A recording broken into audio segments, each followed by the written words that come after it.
رايو كنت عصلو بزخ المنجدي أقراربانا كنسيق يبلنا نيزبلا سلذا أنا تصمدو زبحال بخمس انت حزرايو صبومي وزحت ما هي زي يقولهم أبز ساعات زي كسادهم زدنونو زتنبدو وان صبي زلو لبامات دك حزب تግራይ ያለው نقول له جزء إذا زارب سنة بجدًا بمعلتن مأمن بتحمي صبغ يزولو عند مسارته قاسي ريها زم ودخ زول زلوا جزء زم صو ودخ زلاقنت كاي بقول مخنيات سلام انتاي زلاقنت زي بقول مسيكا كابحت سلازرحا كابتو بوتنت سلازرحا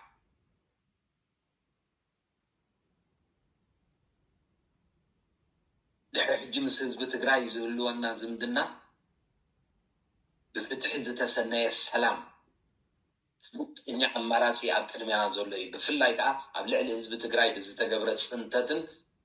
حبيان تكالاتون أبتግራይ زجبرو جبنات بشم إرترا تباهيلو زتجبرت سلزقنا نحجي زولو ولدو يكون نزمت زولو ولدو يكون بتحتات النت زتسنى ناي عرقن ناي سلامن مسرحي زلاق سلام زفتح نقول له حزبي نتاريخون زبلص از سراح زي انا كم ولدنا ارتا جزء بززمصو تغارو نعدين ندق عدين العلم التاريخ توقص غبرو ايدلني نزغون حقانيا تግራዋይ كا جزء بزمصو بعوالو زمراح من محدارات ببزو خفتو أجندا نتغارو كتتصالعن كتفاتولو زخلك هناتاتون كله اللو ويلا أمنن سلازخونكو تغارون لك خمزة أنا زمنا يزولخو مس إرتراوان حساب النحوارون فتحن تحتات النتنزلوو سلام عركي يقرم بحال زعتة تحاتيتو مسرح تقايدو زي يوخ مسرح كبروباغندا كمعكنا زينان وسائل زخنة لباو زخنة حزباو مسرح قبر كله ترايو تزحشة زبالة سلام أب كله قرنعات عالم كينكم مدباتي تكتاتلا كمية لهم سلام كتلو ألا تمنكم عليتيو لما عالتي زقرب لكم مدبكا نبمولؤ أبزي فتحي نزدل زلو حزبي تقلاساي دلاي فتحي نخلو نزي ناي قداي صمدو زي دقفو مالتيو أما بتي بزتفعلالي كتبال عازد لخا أباقم بحسي زاقرا بلا زبهال بزتفعلالي نايتهم وصعاتيوم بدلاتيوم زبلنايم حزبي بحنساب كوينا شجرنا خنفتحنا نزمت حافشو اتي تصلعينا على لينا حويت ناي مجرش تحويتن عبيتن تنسائن نايزو أبكلت تهاجر زنبر زلو أحوات زخون حزبي كنفترينا إلنا تسفى أبنا مبرولهم زنبرنا نابرا بوليتيكا خوينو قلبت إلهم حجي هارمتنان صرفتنان مواردتنان انتو خونو نحنا خم دليتي فتحي إنا نبل زلنا زخونا نقر بحركان إنقبرو إنورو رقالات انزلفهم سبات كيركبو قبل السنة حمق نجر نخيركب أزينا بلبونات أميتنا كنتصاورو كنسجرانا زاوان زيا نحتصار جزية نوي حيك السجو منيا جن كنرئينا እቲ ንሓፃር ግዜ እያ ዝብሎ ዘለኹ ሓፃር ክትከውን ተስፋ ይብለይን ኣብዚ ክልተ ሃገር ሰፊሩ ዘሎ ህዝቢ ሓፈሽኡ እቲ ቀርኒ ኣፍሪቃ ዝበሃል በዞም ኣብዛ ከባቢና ዘለው ፖለቲከኛታት እንድያ ተበፅቢፃ ዘላ ተስፋ ገብር ናይ መወዳእታ ሕውየት ክኸውን ዋላ በዚ እውን ተስፋ ገብር ኣይፀልኦን ግን ሓቅነት ስለ ዘይብሉ ካብ ሕሉፍ ተመኩረታት ክሪኦ ከለኹ ሓቅነት ስለ ዘይብሉ እንታይ ክትወልድ እያ ክንሪኣ ከምቲ ዝሓስብዎ ከዓ ክገብረሎም እውን ትምኒትና ኮይኑ ኣነ ትምኒተ እዩ ግን ክኸውን ከም ዘይክእል ርዱእ እዩ ማለት እዩ ስለኾሚ ኢና ከዓ ንሕና ኣነ ካብ ነብሰይ ነዚ ፅምዶ ዘይደገፍክዎ ማለት እዩ ከምኡ ኣይተፀበኹን ተደጋጋሚ ኣብ ቆስሊ ክንነብር ኣይደልን ኣነ ማለት እዩ ሕውየት ክንገብር እየ ዝደሊ ግን ከምኡ ናይ ነገር ፖለቲካ ኮይኑ ለኽበጥበጥ በሃል ኣሎ ማለት እዩ ድሓን ኪዱ ፃዕዳ ፅናሕኩም ኢልካ እቲ ዝኾነ ዝወርድ ዘለፋታት ናብ ደንበ ፍትሒ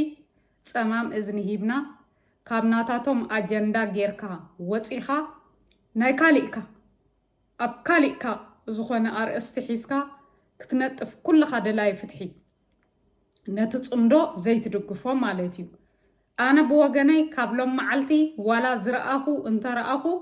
መልሲ ከይህብ ወይ ብዛዕብኡ ኣብዚ ስክሪን ገይረ ከይዛረብ ክምሕል እየ በዛሎም መዓልቲ ማለት እዩ ስለዚ ዝኾነ ነገር ከዓ ሰናዮም እየ ዝትምነ ሰናይ ናይ ዝኽልተ ህዝቢ እዚ ህዝቢ ክርህቦ ህዝቢ ክቐስን ሓቀኛ ዝኾነ ፍትሒ ክመፅእ እየ ዝደሊ ማለት እዩ ስለዚ እንተኮይኑ ከምቲ እንደልዮ እንተኮይኑ መርሓባ ንሕና ዳድያ ብዓዲ እንጀራ ዘለና እንተዘይኮይኑ ከዓ ክንሪኦ ኢና ብሓባር ባዕላቶም ዝተጠበስዋ ማለት እዩ ስለዚ ተኮይኑ ካብዙ ኣብ ፍትሒ ዘሎ ህዝቢ ሕማቅ ቃላት ተዳፋፊእኩም በዚ ኩሉ ትዝለፍዎ እዚ ደንበ ፍትሒ ዝቕጥቀጦ ዘሎ እዚ ብርጌድና ሓመዱ ዝቕጥቀጦ ዘሎ ብኡ ተሰሚዕኩም ብስምዒት ዝኾነ ሕማቅ ነገር ከይተውፅኡ ስቕውን ኩርዓት እዩ ስቕውን ማህረምቲ እዩ ስለዚ ኩርዕ ኢልኩም ብዛዕባ ካሊእኩም ኣጀንዳ ጌርኩም እንተነጠፍኩም ብጣዕሚ ፅቡቕ እዩ ማለት እዩ እዚ ኣብ ምኽሪ ክሕልፍ ደልየ ነዚኣ ከብል ኣብኣ ከለኹ ልክም ከብላ ሓፍትና መድህን በዚ ኣጋጣሚ ናይ 24 ጉንበት ኣመልኪታ እንቋዕ ኣብፀሓኩም ኢላ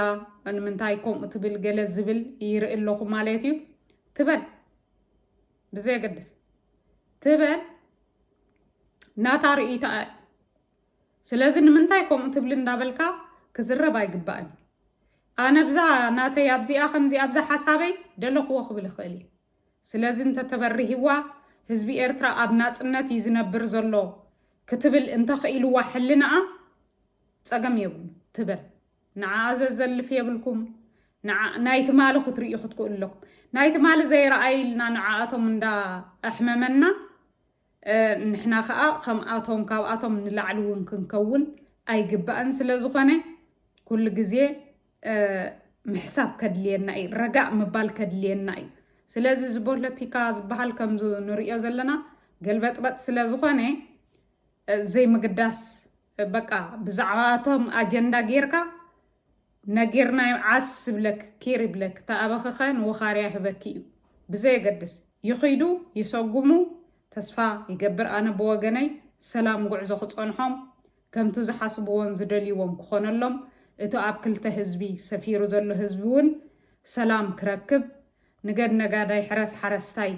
ኢሉ ረጊኡ ክነብር እንተኽኢሉ ንዓና እውን ውህብቲ ስለ ዝኾነ ንዓና እውን ሓገዝ ስለ ዝኾነ እቲ ዝመፅእ ለውጢ ብኻሊእ መንገዲ ክመፅእ ስለ ዝኽእል ንሕና ናብ ካሊእ ኣንፈትና ጌርና ክንሰርሕ ይግባአና ኣብ ውሽጣዊ ጉዳያትና ኣተኪርና ክንሰርሕ ይግባአና ኣምነና ሓድሓድና ምቅርራብን ኣምነና ሓድሓድና ምትሕቋቋፍን ኣተኪርና እቲ ግዜ ንሳቶም ዝጥቀምሉ ዘለው ንሕና ከዓ ኣብ ናህና ውሽጣዊ ጉዳይና ምምዕርራይ ኣተኪርና እንተንሰርሕ ብዛዕቦም ኣጀንዳ ካሊእ ከይሰርሕ እዚ ደንበ ፍትሒ ኣብኡ ተፀሚዱ ዘሎ ማለት እዩ ስለዚ ካብ ዝውፁ ንሱ ክገብሩ ኢሎም እዮም ዝሰርሕዎ ዘለው ማለት እዩ ስለዚ ኩሉ ግዜ ሓደ ስጉሙ ክስጉም ከሎ ዝደንበ ፍትሒ ሓደ ነገር ኣጀንዳ ይድርብዩ بو أوارح نقتل مالتي إزين عنا أيربحناني بو أملكيتو بزعبا حونا كيروس يزاربوا له مالتي حونا كيروس ون بطراتكم يسحقني يلكا بزعبا ناي كيروس دقفتو خيناون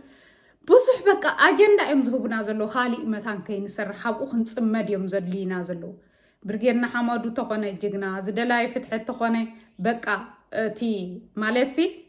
ولا كا زخونه نجر نيرون تخونه جن سلام نايزو حزبታት زي دليو زقالس زلو د امبر ان سلام كيمص زعنقفن حنقالن ስለዘይ ኮነ ነዚ በተግባር ኣብዛ ሕጅ ፈታኒት ዘላ ግዜ ከነርእዮ እዩ ዝግባአና እሞ አንፈትና ናብ ካሊኢና አጀንዳታትና ካሊ ንዓና ዝጠቅም ነቱ ቃልስና ዝዕቢ አንፈትና ዘመዓራር ማለት እዩ ዘስተኻኽል ክንዛራረብ ኣለና ኣብነን ሓድሓድና ኣብ ውሽጣዊ ጉዳይና ኣተኪርና ክንሰርሕ እዚ ኣይላበወኩም ማለት እዩ ከም ሓፍትኩም ስለዚ እንታይ خبل ዝደሊ ነዚኣ ኣመልኪቱ ሓደ ሓውና ትግራዋይ ምስክርነቱ ዝሃበ ከምኡውን ኣያና ጋዜጠኛ ኣያና መሓሪ አብርሃሙን ኣብዚኣ ናይ ቅድሚ ሓደ መዓልቲ ዝሃባ ኣብ ሰናይ ዘመን ዝሃባ ለበዋላ ንብርጌና ሓመዱ ሓፈሽኡ ነቲ ደንበ ፍትሒ ማለት እዩ ኣዝየ ክሰግራ ዘይደለኹ ብጣዕሚ ምዛናተይ ትኸይድ ምዛናተይ ሓሳብ ትኸይድ ኮይና ስለ ዝረኸብኳ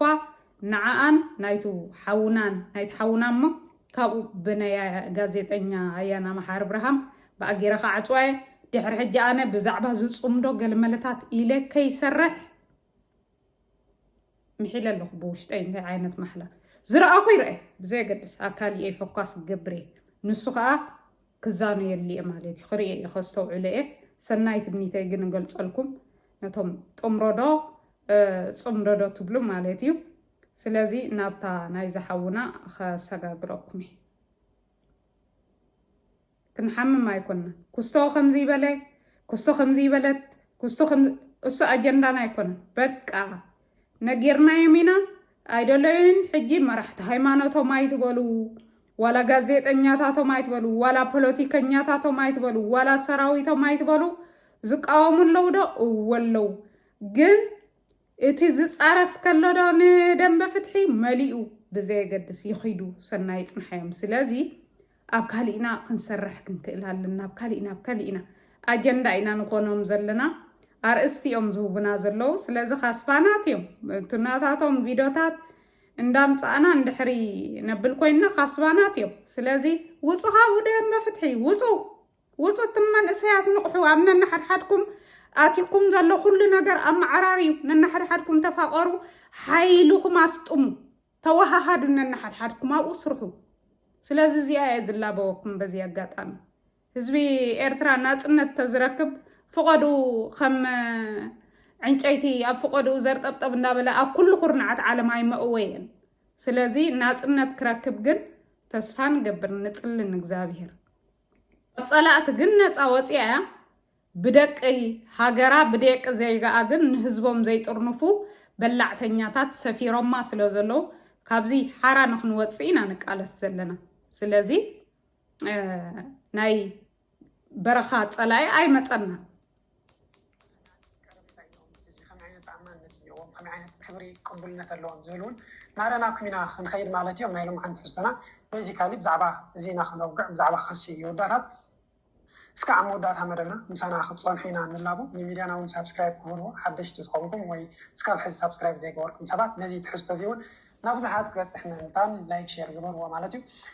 ኣብ ናይ ሎሚ ትሕዝቶና እምበር ኦርያ ሚድያ እዚ ናብቲ ናይ ሎሚ ትሕዝቶና ምኻድና ግን ሓደሽቲ ነገራት ብዛዕባ ኣብ ህዝብናን ኣብ ዓድናን ዝገጥሙ ዘለዉ ክነውግዐኩም ሓደ እቲ ናይ ኣስመራ ዝካየድ ዘሎ ሕዚ ፅምብል ናፅነት መበል 34 ዓመት ብዙሓት ሰባት ኣትዮም ከም ዘለዉ ደገፍቲ ሕወሓትን ደገፍቲ ሻዕብያን ኣትዮም ከም ዘለዉ እቲ ዝውጋዕ ዘሎ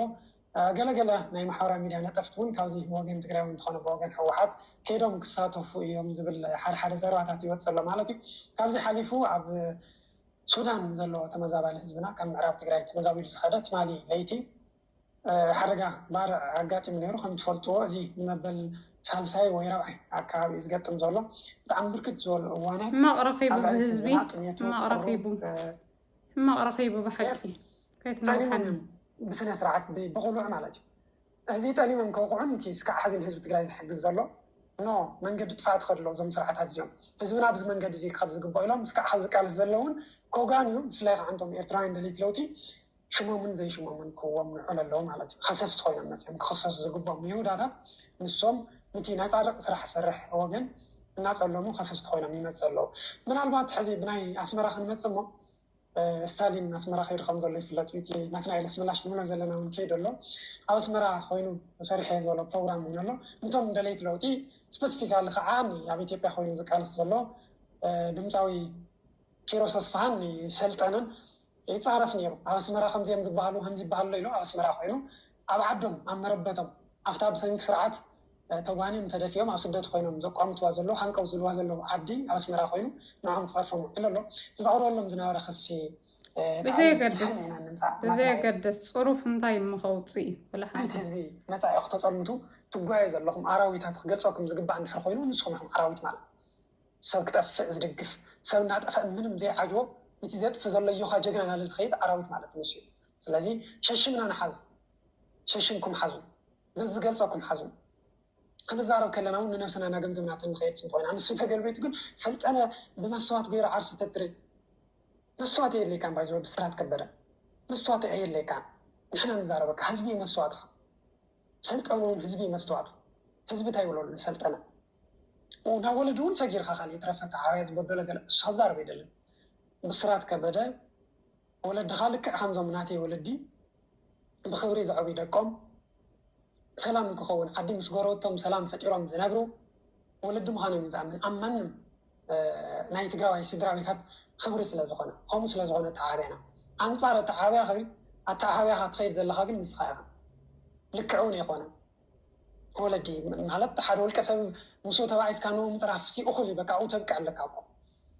ኣተዓብያ ዝበደሎ ክትብል ከለካ ግን ናቶም ወለዲ ኣተዓብያ እውን ሪኢኻዮ ኢኻ ተውግዕ ኣለካ ከምኡ ደም ዕብዮ ሞ ሰብ ተወሊዱ ብናዓል መንገዲ ሰልጠን ሕማቅ ተዝኸውን ሲ ምስ ወለዱ ምትሓዝ ልክዕ ኣይኮነ ክብሪ ኣለዎ። ለባም ተትኸውን ከዓ ቅድሚ እቲ ህሆ ናልካ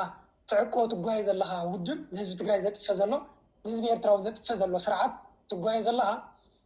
ናይ ዓዲ መሰረት ስድራ እዩ። ስድራ ተኽብር ይግባእካ። ናትካ ስድራ ምኽባር ማለት ንናይ ካልኦት ስድራ እውን ምኽባር እዩ። ናይ ሰልጠነ ምስ ተኽብር ናትካ እውን ይኽበር ኣለዎ ማለት እዩ። ብሰንኪን ሰልጠነ ዘይምኽባርካ ግን ናትካ ስድራ ኣነ ክፀርፎም ግቡእ ይኮነ ልክዑን ይኮነ ክብሪ ኣለዎ። ግን ንስኻ ዘሊልካ ከይድካ ማለት እዩ። ምናልባት ዘውግዖ ዘሎ ግን ህዝቢ ትግራይ እውን ለይባ እዩ ዝብለካ ብሽም ናይ ሽቅጥ ለይ ዝብለካ ገለ ዝብል ሰልጠነ ኣብ ትግራይ መፅኡ ስለ ዝረኣዩ ናብ ትግራይ ክመፅእ ከሎ ብኣንደበተን ዝሕግዘን ዝነበረ ወለዲ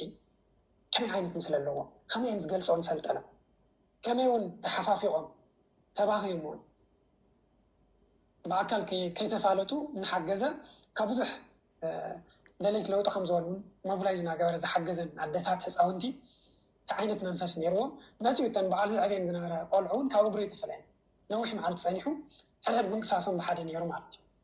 ናይ ወላድን ናይ ውሉድን ኮይኑ ናይ ሓውን ናይ ሓፍትን ኮይኑ ማለት እዩ። እዚ ግን የቕናኦም ድዩ ታዕዩ ኣነ ክርዳእ ኣይክእልን ከመይ ገይሮም ምሕማቅ ክስእልዎ ዝደሊ ንዓየ ክርዳእ ኣይክእልን ይከብደኒ ኣሎ ማለት እዩ። ተነ ብኣንፃር ናይ ኣደታት መንፈስ ከመይ ዝግለፅ እስኪ ሰሚዕና ንምፃ ሰልጠነ ግርማ መግለፂ የብለይ መጀመሪያ ዕፅዋን ክባን ዓዮ ክንበለና ሰልጠነ ግርማ እዩ መጀመሪያ ማለት መጀመሪያ ሓገዝ ዝጀመርናሉ ቆልዑ ክትቆለሲእ ናብ ገዛና ንበልዑ ንሰትየ ሲኢና ኣሎ ብግርማይ ገብሩ ገይሩ ሰልጠነ ግርማይ ዝተባሃለ ኤርትራዊ ሓውክን ምስቲ ኣብ ኤርትራውያን ኣሕዋትና ኣነ ንባዕለይ ኣስመራ ተወሊደ ዓብየ ኣሊገዩ ኣስመራ እያ ምስተን ኣሕዋትና ከባእሱና ክንደይ ድፀዓሩ ኣብ መንጎ ሞትን ሕውየትና ኣለና ምስ ኤርትራውያን ኣሕዋትና መፂኦም ኣይትሞታን ኣለና ስርዓት ተባላሸውና ንሕና ደቅኽን ኣለና ብጎንኽን ኢሎም ዕኽቲ ቆሎ ድሃቡና በታ ሸዓ ግዜ 3,000 ክበና ተሎ ሰልጠነ ግርማይ ንዓና መሜት ሽሕ እያ ንውልቀና ማለት እዩ ገዛና ቆሎ መግዝእ እኳ ሳይነበረና ቆሎ ገዚእና ጨውጨው መልስመስል ሰዓና ኣላ ሰዓት እያ ነይራ መፅያታ ቅርሺ ንመጀመርያ ግዜ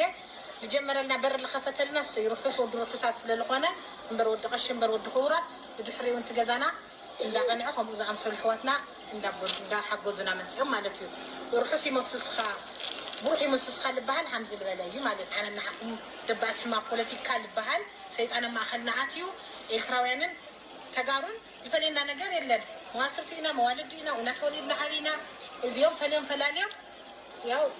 أنا ون وديسينا تخمايا التراوي تخمايا خوينا نتس بوزيتيف دي نتس نيجاتيف دي لا تود خمايا ون خمعة وداسينا نقول لا تنازل جبر ورلو كما رحتنا دمت سحتت سلدخنا نحنا إثيوبيين التراويين دباس نجار يبنا قتلونا ينباسن حزونا يترأسنا يغني الله سلام يورد لكم سلام يورد لكم بس نقدر لنا سنة عندها كثر سنة عندها نقدر سنة عندها كل مدارس كمان كثر أرجع تسبونا يليس اسمروا من علبات نسم حق السم وخني أكل انتي ليو زبهبني من سفلتي سب كم مخاني نسب إلى يكون كل جبر كنا حواتي نولدي نزمادي نعدي وكبر انت زيتي تسببهم يا فلتي نسب كتحق السم مخاني وخذ زبل أي قبليني نس بفالطعي من تزي يغني لنا كأني لنا هذا حزبنا هذا حزبي كم مخنا التحزي تأكلنا خمسة لنا تخلت حزبي خلت تعدي قين زلوا بين هذا حزبي قين زت أخا خذلوا معلتي مسألنا يا آمين آمين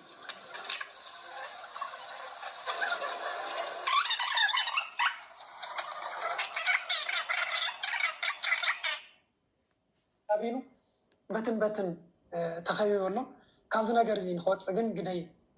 كوفية حزبي سلازقنا إلو نزحجز دلائل طول زغيم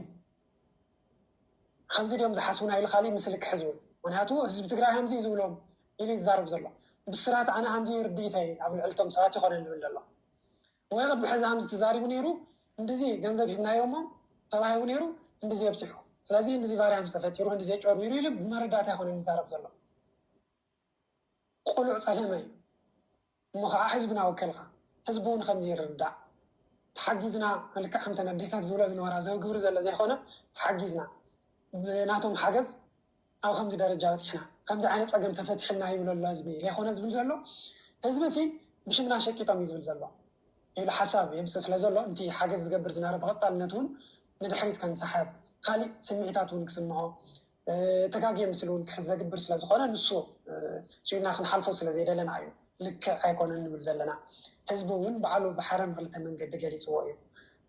خلهم حجزتي حزب زخانة إرتراوين يخونو تجارو نمرت عدم كم سكرلون زجبر لهم دقافت فلتهم من الوقت سلطنة بمليون سلا زفلت خامون صفح حزب لا ممسون زفلت أسب هم كابلا غير لو خون خلينا جرجن بميدياون زي فلاتو قال يسرحنا ميديا صراح زي كونه قال يسرح الصرح حسابات ግን بفاينانس ብዙ ሓገዝ ዝገብሩ ብናይ ንሰልጠነ ብናይ ካልኦት መንገድን ሓገዞም ናብ ትግራይ ዝኣቱ ሰባትን ናብ ትግራይ ይመፁ እዮም ምናልባት ብቑልዕ ስለለይ ይፍለጡ ከምዚ ዓይነት ፕሮግራም ዘይክግበረሎም ይፈል ይኸውን ስለዘይግባኦም ግን ኣይኮነን እቲ ዘሎ ቀረቤታት ዘሎ ምስሊ ዘውግዕ ዘሎ ኣብቲ ስሩዕ ኣብ ህዝቢ ከይዶም የሚናብሮ ግን ህዝቢ ትግራይ ይኹን ህዝቢ ኤርትራ ንጋሻ ምቕባል ዘለዎ ንውላዱ ንኸዓ ንውላዱ ንምቕባል ዘለዎ ባህሊ ወይቲ ትውፊቱ ፍሉጥ ማለት እዩ ምንም ዝከሓድ ኣይኮነን ስለዚ እዚ ረኽቢ እዚ ከበላሽዎ ካሊእ ምስሊ እውን ክህልው እዮም ዝገብሩ ዘሎ ፕሊስ ናይ ህዝቢ ድምፂ ስምዑ ናይ ህዝቢ ድምፂ ስምዑ ክንህንፀኒ ኣደታት እውን ብዙሕ ነገር እኒአ ባይዛዊ ትግራይ ዘይተዘረበ ታሪክ ኣብ ዝሓለፈ እውን ንገልፆ ነርና ብኤርትራውያን ሙሉእ መናብሮኦም ተሸፊንሎም ስድራ ስቡዓት ኮይኖም ዘኻትም ኮይኖም تا ولد زي ولا حصانات ወይ ጠዋሪ ዘይብሎም አረጋውያን እውን ኮይኖም ከም ስድራ ኮይኖም ወርሕ ወርሕ እናቆረፁ ዘንብርዎም ሰባት ኣለዉ መናእሰይ ኮይኖም እውን እስካዕ ዝዓብዩ ንእሽተን ተፀቢዮም ናብ ዝሓሸ ዓዲ ዝወሰድዎም ኣሎ ከም ውላዶም ዝገብሮም ማለት እዩ ከምዚ እኒኦ ባይታ እዚ ብዝኾነ መዐቀኒ ካሊእ ታሪክ ኣምፂኻ ካሊእ ታሪክ ኣምፂኻ እውን ክትቀይሮ ኣይትኽእልን ብፍፁም ኣብ ባይታ ዘሎ ስለዝኾነ ተባረኽ ሓቂ ክትብል የምብርካ ኩሉ ግዜ ሓቂኻ ብምምስካር ملحسك أي عطفك እግዚአብሔር لومي خمزة نريا زلنا ملحسهم زعطفو كل جزء بعن تبؤون مرجعي أين برومن مالتيو جن كل جزء أنا ملأختين منيو نبتي دلاي فتحس لزخنة بزو نايزو زرب زلو لبخاخت قد يبلكان وش أو صراحات كسرح إذ كله إذ خبرتات زي بشم سلطنة زمت زلون ناي بمولو اتبمنقد سلطنة جيرو نهزب تجراي ندة تجراي نبعاتها خدرز ملوسيات رايو خيترف كجان قلعتا قولون قلعتا خيتسئن إيلو خابتا زلاتهم مقيلو زسددي أمولو قرنعات عالم كوينو قالس زلو فتح زدل زلو زدنقص حزبي ناي كل مسغانا اي سلازي ازو خبرتاتو زي از مسغاناتاتو زي سنودي از حج زخيت زلو خا مسنات رايد امبر ابو ختمالالس ابتوناتاتهم ጭቃ ጠንቀላላ ምባል ንደላይ ፍትሒ ስለዘይ ከውን ካብኡ ክንወፅእ ካብ ነብሰይ ጀሚርካ ማለት እዩ ስለዚ ዛናይ ጋዜጠኛ أيانا محار إبراهام نعم عتصو جيره قرب نوي حاخد كون تخيليا قنت قديسكم سمعوا عيقوم تسمع سلازوخانات كسمع زلوا سلازوخانات تراي نحنا تعذب تخن كون كنك إلا لنا سناي تمنيت ناون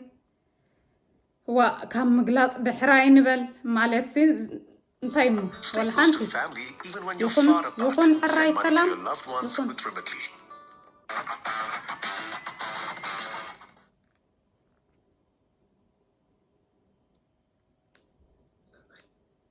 مخنياتو قبول سلا زي كونه يعدمي نويح زي كذا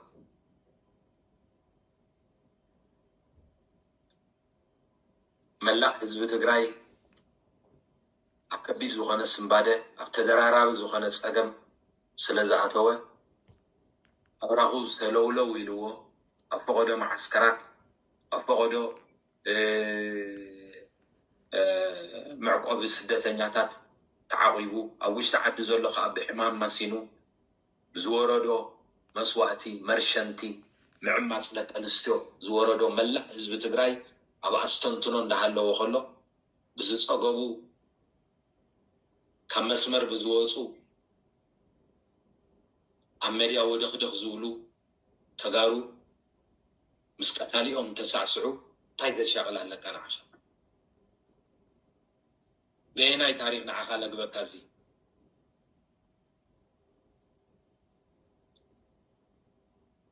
حجتهم زكالوس زنورو حواتنا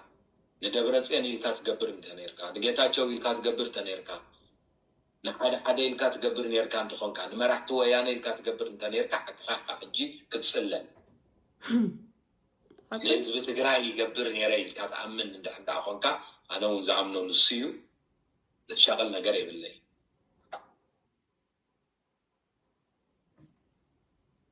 سلازي قرب ما تكلنا خنسعت يا بلنا كمالن من يلنا قرايو لو مخبز تؤمن زي تؤمن زقبر ودخدف لتزقبرنا يو كنت عصلو بزخ المنقدي أقراربانا كنسيق يبلنا نيزبلا سلازي أنا تسومدو زبحال بخمز انت عزنا يو صبومي وزحت ما هي زي يقول لهم أبز ساعات زي كسادهم زدنونو زتنبرو وان زصبوا يزلو لبامات دك حزب تجراي الله يا نقول له خا جزء إذا زارب سناي بجدًا بمعلتن مأمان بتعمل صبوا يزولو عند مسارته خاصير ريها زمو دخ زولو جزء زم صوا دخ زلاقنت كايبولن مخنيات سلامنتاي زلاقنت زي بولو مسيكا كابحان سلازرحا كابتو بوتنت سلازرحا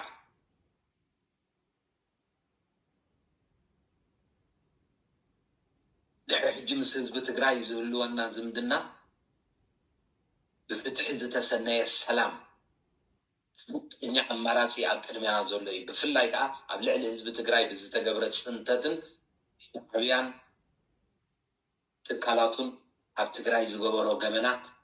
ብሽም ኤርትራ ተባሂሉ ዝተገብረ ስለ ዝኾነ ንሕጂ ዘሎ ወለዶ ይኹን ንዝመፅእ ዘሎ ወለዶ ይኹን ብተሓታትነት ዝተሰነየ ናይ ዕርቅን ናይ ሰላምን መስርሒ ዘላቂ ሰላም ዘፍትሕ ንኩሉ ህዝቢ ንታሪክ እውን ዝበለፀ እዚ ስራሕ እዚ እዩ ኣነ ከም ውሉድ ናይ ኤርትራ ግዜ ብዘዘምፅኦ ተጋሩ ንዓደይን ንደቂ ዓደይን ኣልዒሎም ኣብ ታሪክ ተወቃሲ ክገብሩ ኣይደልን እየ 4 ነጥቢ ኣነ